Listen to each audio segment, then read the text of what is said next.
It's time for the Brouhaha Sports Show. Brouhaha Sports with award-winning sports writer Dale McKee and co-host Marshall Wood.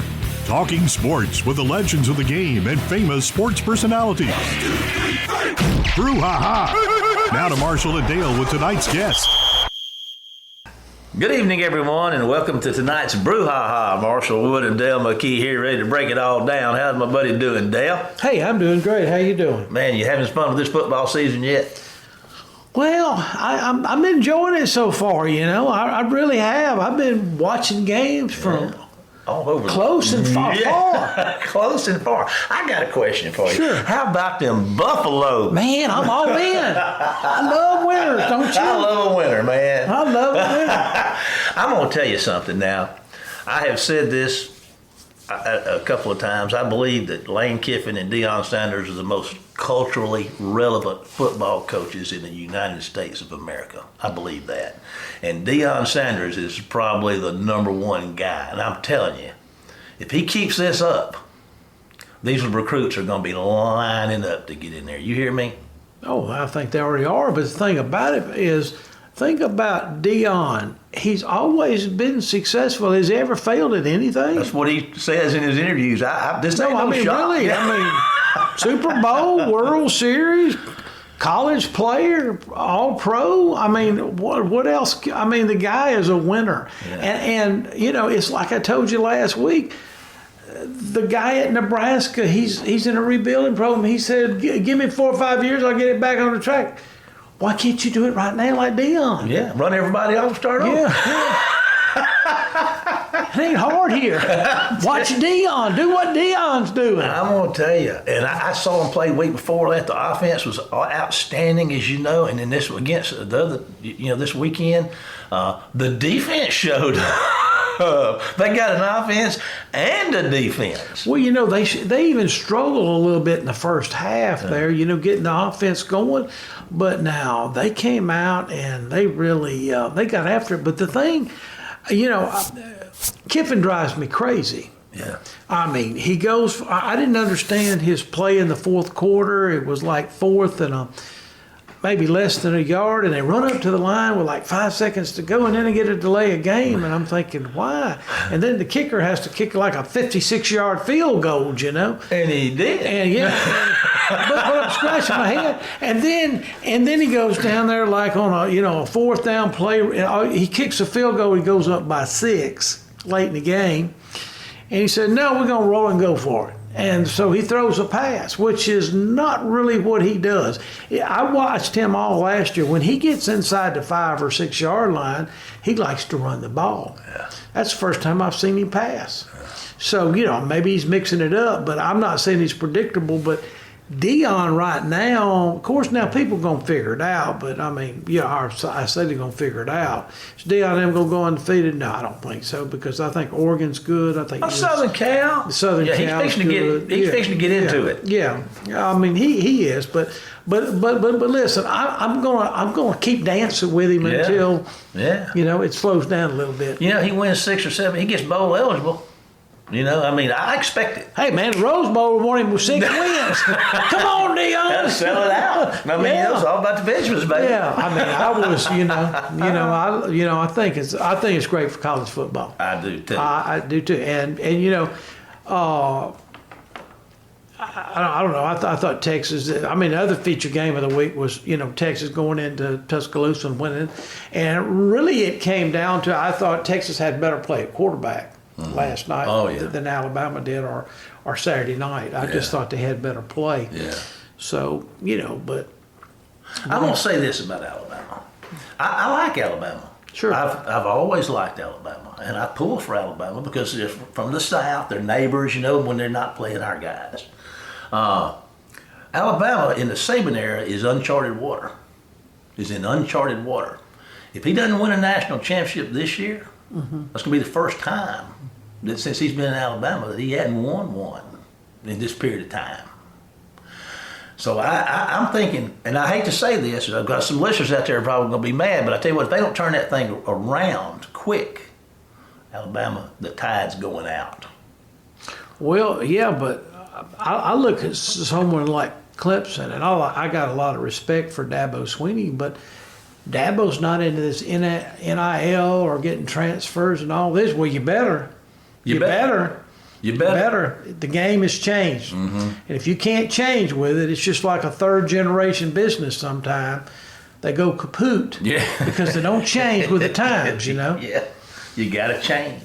And, man, this is some, when things heat up, the molecules move faster. And, man, those molecules are bumping off of one another all over the NCAA, man. It's big time. Listen, who's our guest tonight? We got a former NFL player and played for the Tampa Bay Bucks, Randy Grimes. And he's an interesting guy. He has a lot to do with, with drug rehabilitation and this kind of stuff in the league and stuff. Yeah.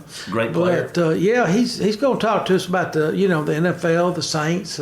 He likes the Saints, in the division there, and I think the Saints have a shot because if you look at all the quarterbacks in the division, the Saints probably have the best quarterback. Really? Yes. Okay. I mean, Carolina's trying to break in a rookie. Yeah. Tampa Bay. Trying to get over Brady. I mean, Randy will tell you in the interview that he's not sold on the Tampa quarterback. The Mayfield guy from Oklahoma, he's not sold on it. Yeah. He said, what's he done? I don't think he likes him at all. I don't even know who he doesn't like him. I mean, sold on him, he don't like him at all. And then Atlanta quarterback, I don't even know. Well, I hope they don't have one. I hate the Dirty Birds. Can't stand them. But anyway, we're going to have some fun with Randy. Let's take a break to hear from our sponsor, Odell, and I'll be back with tonight's guest, Randy Grimes, right after the break. Phillips Building Supply in Laurel, your hometown building supply store since 1954. We are locally owned and pride ourselves on helping our customers find exactly what they need. From foundations to roofs to doors and windows, Phillips has it. For tools, hardware, lumber, and plywood, visit Phillips Building Supply. Welcome to the show, Randy Grimes. How are you doing, Randy? How is the weather in Tampa, Florida? Because I'm going to tell you what, we've had a rough summer in Mississippi. We're trying to get out of it. Man, the weather is perfect here. We've had just enough rain. It stays around low 90s. There's always an ocean breeze. We just had to ask, didn't we? We just had to ask, and that's right. We ask, and we deserve our punishment. Okay. Well, listen, you're former NFL player, and tell us a little bit about your career, maybe where you went to high school, college, and how you got into the NFL. Well, and I'm from Tyler, Texas, the rose capital of the world, where Earl Campbell's from. He was the Tyler Rose. I think I was the Tyler Thorn. But I had a great football was religion in East Texas. And, every Friday night lights and all that stuff, that was what it's all about. And, I had an opportunity to go on and play college ball. I could have picked anywhere in the Southwest Conference that I wanted to, A&M, Arkansas, Texas, Tech, all those schools. And I chose Baylor. I had a sister that was there. And, being the good Baptist that I am, I wanted to make Mama proud. So I chose Baylor, and I got to play for the great Grant Taft. Got to play with a lot of future NFL players, Van McElroy, Mike Singletary, Walter Abercrombie, Frank Pollard. All those great players were out of Baylor. And I got to play with those guys. I learned a lot from those guys. And, I had a great career. I got married while I was in college and had a great career in college. And the NFL came knocking, and I was a second-round pick of the Tampa Bay Buccaneers, the 45th player selected that year, and the second center selected that year behind Dave Rivington. So, things were looking really good. And, at the time, Tampa Bay was a playoff team. They were a contender. They had just gone to the playoffs or made it to the playoffs the year before they drafted me. So I was excited, man. I was going to a playoff contender. And in the seaside community of Tampa, Florida, I was a kid that never even seen the ocean. So to have those two things going on, that was real exciting. Little did I know what the next decade was going to hold, though. Well, now you were in the NFL for 10 years, right? Right. Okay. And then is it a hard adjustment leaving the NFL and just going out into the private world? I know some people, it's kind of like leaving the military. Some people can't adjust. What is the NFL like for people that have, watch it but just never kind of been around an NFL team? Or Well, and you're right. That's something I talk about a lot when I go out and do public speaking. Is I call it transitional trauma. Because I played for 5 different head coaches in those 10 years, and I had 6 different offensive line coaches and probably 12 different quarterbacks in that decade that I was at the Buccaneers. But I can remember that last coach, Sam Weiss, putting his hand on my shoulder and saying, my services wouldn't be needed anymore in Tampa. And, that was kind of the death of Randy Grimes, the football player. And I struggled for a while trying to figure out who I was and how I was supposed to contribute, when they take the uniform away, when they take the playbook and the itinerary away. You think you're ready for it, especially after 10 years and lots of injuries and lots of heartache. The best record I ever had in those 10 years was 6-10. And you think you're ready for it, but until it really happens and that identity's stripped away from you, you just don't know how you're going to react to it. And, I twiddled my thumb for several years after that, just trying to figure out what to do next, because that's all I had never known was football. This is Marshall. I want to ask you a question. You mentioned, the coach and letting you go. When you look back at the coaches that you went through, is there any particular one that made us the biggest positive impact on your life that you could recall? No. I didn't have any pro coaches that, I really thought the world of. Of course, Grant Taft at Baylor. Yeah. I did. He was more like a father figure, and he was a great coach. My offensive line coach at Baylor, John O'Hara. Those are the kind of guys that, when I think about coaches that had great impacts on me, those were those kind. But in the pros, no. I mean, it's all business. Yeah. It's not a game anymore. It's a job, and that's the way those guys treated it. They were just hanging on for their dear lives too, trying to keep a job. The turnover in the coaching ranks is just as bad as the players. So you don't get real close with your coaches at the pro level, and it's all business. Well, he asked you about a coach, but there was, I'm sure as you went in there as a rookie, was there somebody that just kind of showed you the ropes? Oh yeah, as a player? I had a locker next to Leroy Selden. When I first got to Tampa, and this was even before we started training camp, when I was just there for mini camps. I had a locker next to Leroy Selden. We had a lot of deep conversations. And, Leroy, I've got to give him credit for, not only teaching me how to be a pro on the field, but off the field, too. I mean, that guy was, he was the ultimate, not only football player, but, just that presence in the locker room. That's the kind of stuff that you just can't go out and recruit or sign somewhere. And Leroy was unbelievable. He was an unbelievable mentor to me early in my career. Well, listen, okay, so I guess now let's talk, since the NFL season is going to be kicking off here this week. Tell us about what your thoughts on this year's Tampa Bay Buccaneers. Well, I'm kind of concerned about them, because, I was never a Baker Mayfield fan, really. He just never struck me as being that type of quarterback that 10 other offensive guys want to come back to the huddle and look at. He hadn't made it anywhere else. He's not contributed anywhere else. You know, pretty much since college, he's really not done anything. And for him to be named the starting quarterback with 2 more preseason games to play, you know, I'm a little concerned. I'm a little concerned about Trask, the kid out of Florida.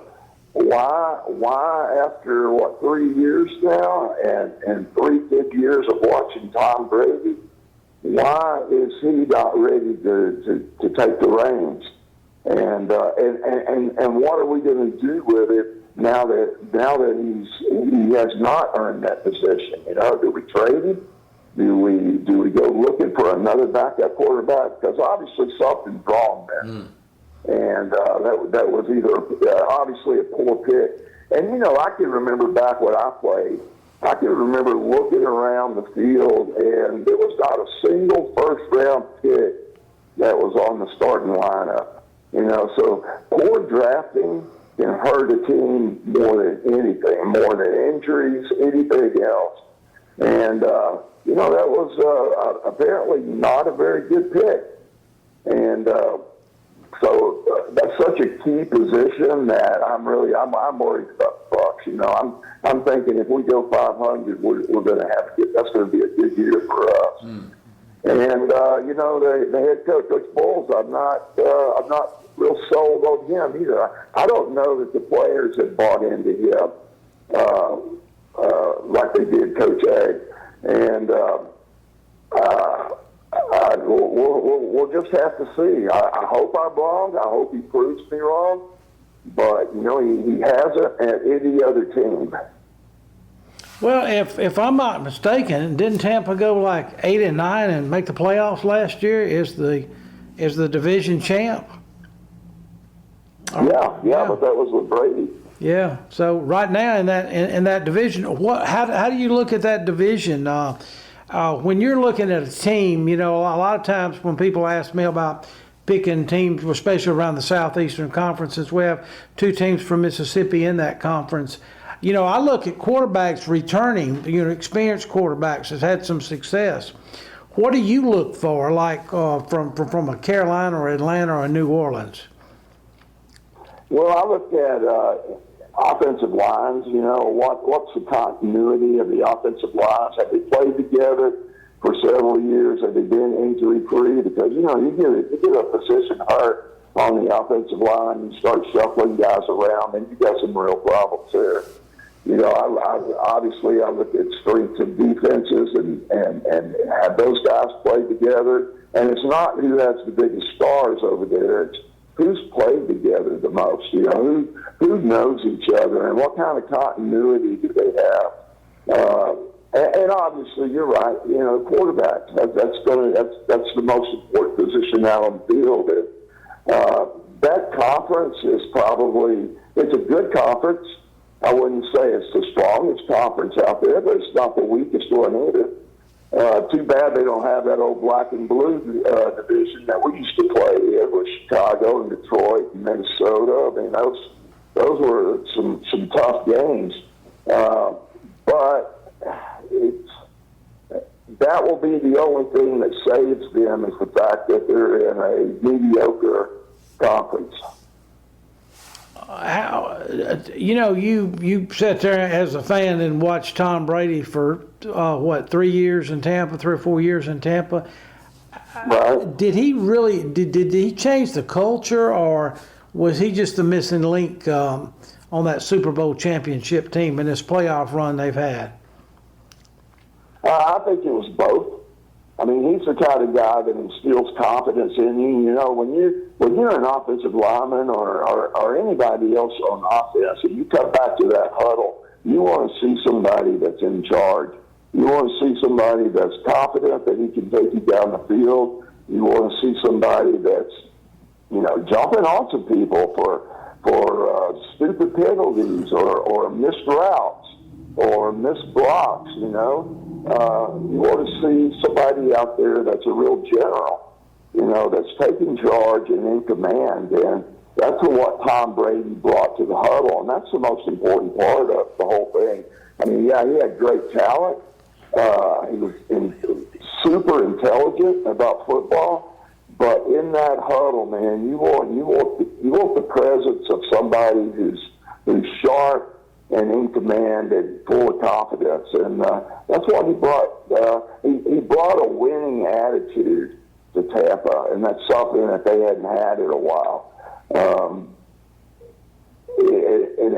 you know, that alone is worth the money that they paid him. Just to have that presence in the locker room and to show these young guys what it takes to win and how to win consistently and how to be the tough guys, how to be the tough guys of the conference and make people dread playing you every week. You know, that's the kind of stuff that he brought. And hopefully that carries over, but we're not going to know that until season starts. Well, listen, as far as the quarterback battle this year in Tampa, how's it shaping up now that Tom Brady is disappeared? Well, Mayfield's been named the starter for opening day, and you know they've been battling it out all off season, and of course, what little camp that they've already accomplished. It's going to be interesting now to see how the offense, how they rally around him, and how what are they going to have to do to change the offense to fit what he's good at, and what is he good at? You know, is he a 7-step drop pocket passer? Is he a rollout guy? Is he somebody that's going to try to make things happen like Steve Young, you know, and you never knew where he was? So it's going to be an interesting season, and if I was Trask, I'd keep my helmet on those sidelines because there's no telling when he's going to have to go in.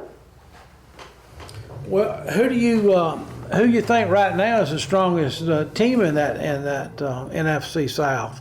Is there a favorite, or are they just all? Yeah, you can't ever count out New Orleans. You know, they're going to always produce good team, have good talent. They're going to be a tough team to play, especially at home. Of course, the Bucs are going to be somebody to contend with, especially at home. I have to say those two teams. Okay. Well, that'd be good. So, going back to the quarterback situation when Brady was there, do you think Aaron Rodgers will have the same effect on the Jets? Do you look for them to be any better than they have been with Aaron Rodgers at quarterback? Well, you know what? I think there's going to be a little air of excitement and adrenaline that he's going to bring. He's got some good talent around him. I think that Aaron will go up there and take care of things that are within his control. But, you know, when you start talking about defenses and how they're going to play, how they're going to react, you know, hopefully they come together in a team concept. And, yeah, I think there'll be enough excitement, just kind of like there was here in Tampa when Tom signed. You know, they're going to sell a lot of tickets. They're going to have a lot of fans at the stadium. And there's going to be that air of excitement and adrenaline and everything else that goes on with a new season, a new quarterback. And it's going to be interesting to watch. But, yeah, I think he's going to bring that spark. And the Jets were up and coming anyway. This might be the spark that they need to get to that next level. So it should be interesting. Listen, I'm going to ask you just a couple, maybe one-word questions here, and then then we're going to sum it up a little bit. Okay, you said you were the number 2 draft choice for Tampa, 45th player. Second round, 45th player overall. Now, if you're in the second round, so did you get first-round money, or who was the first-round pick? There was not a first-round pick that year. They had traded it away in the '82 draft. And so I was a second round pick, but I was their first pick that year. Oh. And no, I did not get first round money. Okay. Okay. All right. Thanks for reminding me of that, too. I appreciate that. Well, maybe I can renegotiate the contract for you. I could blame a lot of things on that. That was some real drama there. Yes, sir, it was. Well, anyway, but now, were you around when the Bo Jackson saga went on with Tampa? Oh, yeah. I took Bo bass fishing. Okay. And I can still remember Bo sitting in the back of that aluminum boat that we were in out on the middle of a pond saying, I sure hope they don't draft me, because if they do, I'm going to say no. And what did we do? We drafted him. And that's when he went to baseball. And, there was a lot of things going on behind the scenes there. Hugh Culverhouse, the owner of the team at the time, he cost Bo his eligibility. And so there were some hard feelings right off the bat there. And Bo was not going to come play for the Tampa Bay Buccaneers, and he made that clear. And he made it clear to me, too. And the rest is history. There you go. All right, so who do you think is the best? Who would you pick the two teams in the Super Bowl this year, just from a fan perspective? Wow, that's tough, man. Yeah. Yeah, I mean, it is. As even as the league is talent-wise and team, is there a dark horse in the that you think is just going to really maybe bust onto the scene as far as? I think there's a lot of teams out there with a lot of good talent. Pretty much every team out there's got some good talent. Yeah. And everybody's going to go into this season thinking that this is going to be their big year. It's going to all be about injuries like it is every year. Who can keep their team the healthiest, the longest? Who can overcome some obstacles throughout the year? But, you can't rule out KC. They're going to always be there. I'm looking for some big things out of Denver. I don't know if their first year with coach is going to be the year, but they're certainly going to make some improvements. As far as the NFC, you've always got the Cowboys. You've always got Philly, San Francisco, Rams. You've got all those tough teams that are going to come to play every Sunday. They're going to be prepared. So, I would be an idiot to predict anybody right now, but I do think that going into this season, everybody's loaded with talent, and it's just going to be a matter, just like it is every year. It's a matter of injuries. All right. Well, listen, we're about to wrap up this portion of the interview, but I'd like for you to tell the people out there what you're doing now. Well, and I have my own story. I had an addiction that started to pain pills when I played for the Tampa Bay Buccaneers, and it spiraled out of control. That's a lot of what I was talking about, losing that uniform in that locker room. That was just throwing gasoline on an already raging dumpster fire. So after I got sober on September 22nd of 2009, and when I got sober, there was nothing out there for former NFL players.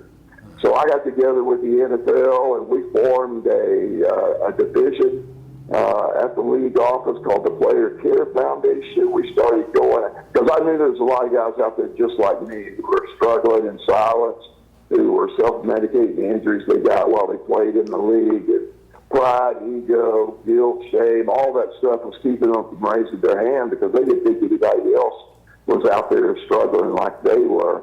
So I started going out with the Player Care Foundation, shared my story, and guys started coming out of the woodwork. So we've been able to help hundreds and hundreds of former NFL players, Major League Baseball, pretty much every sport that has an organization that supports their former players, whether it's the Jockeys Guild or MMA, NHL. So I work with a lot of former professional athletes with their substance abuse and mental health issues. And I do a lot of that out of a place called BRC Recovery, BRC Healthcare in Austin, Texas. That's where, and my nonprofit is called Pro Athletes in Recovery. And you can always find me at that website, proathletesinrecovery.org. And of course, I'm on every social media that you can think of. If you can't find me, you're not looking very hard. And I had a book that came out a year and a half ago. We released it out at LA at the Super Bowl, and it's called Off Center. And so go to Amazon and you can find that, Randy Grimes, Off Center, the book. Well, we'll do that, Randy. We'll promote that on our Facebook page, and of course, also we want to thank you. We're out of time. Hate to tell you that, but we do relish the opportunity you give us to share with us today. I'm kind of tongue-tied. I had a long night watching a high school football game. But anyway, thank you so much for being with us today. We appreciate you. I'm going to ask you to hold on for just a minute. Dale and I are going to sign off and go to a commercial to hear from some of our sponsors and be back for the final segment of tonight's Brouhaha right after this break. Phillips Building Supply in Laurel, your hometown building supply store since 1954. We are locally owned and pride ourselves on helping our customers find exactly what they need. From foundations to roofs to doors and windows, Phillips has it. For tools, hardware, lumber, and plywood, visit Phillips Building Supply. Welcome back to the Brouhaha, everybody. I tell you what, it's always, I like that guy. Yeah, he's a good guy. He's the second time he's been on our show, folks, and he's a good Christian guy. Got his life turned around. Yeah. There's always hope for us. There's hope for us all. Yeah, We just have a hope to it. Well, I think you got to marry a good woman, so that's the key to success. What you got on your mind now? We wrap this thing up here. Well, since he's been talking about the NFL, what you think about who's your favorite team this year? I'm gonna tell you, I got a new favorite team this year. Got a new favorite team? I got a new favorite team. Okay. I'm a Detroit Lions fan, baby. Detroit Lions. You know why? Well, I need to know because that's a long way from home. He wears the number 94 up there, I believe. Okay. And his name is Benito Jones. And I saw a video of him knocking Patrick Mahomes to the ground. There you go. I'm on the Lion train, baby. I'm a Detroit Lion. Hey, I'm all in on them too. I like the Lions. You always look at the landscape, and like I say, quarterbacks, but they did make a play. But there was a little excuse there about beating the Chiefs that they didn't have their tight end. They didn't have Chris Jones, big defensive tackle from Mississippi State. But Chris Jones, he's trying to get a new contract. Okay, he's big defensive tackle, all pro. He's probably gonna get it too. Well, let me tell you this. He has already lost. He loses $1 million a game. Would you sit up in those stands like he did the other night, knowing you're looking at your agent? Now you say, I'm going to get $1 million tonight for sitting here. I could be down there dressed out for $1 million. I wouldn't even have to play. $1 million a game. Yeah. He loses. That's what he gets per game. So he's not even on. He's not even on the roster, right?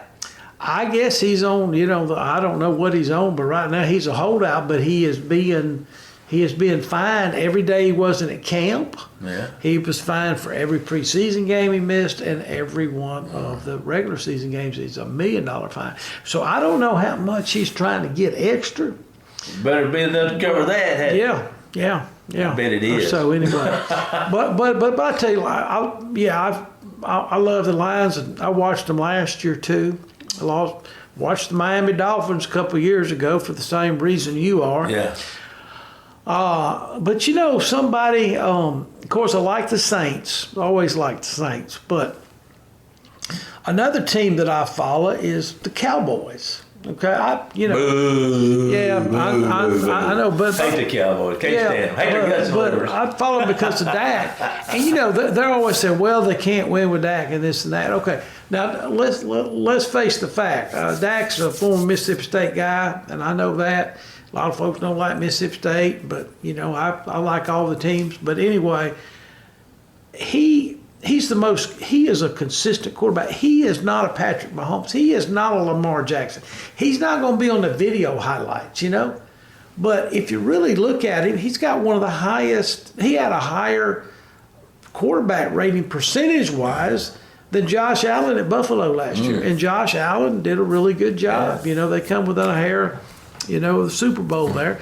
But anyway, I just thought, that Dak needed a little love because a lot of people have been getting on him. Yeah.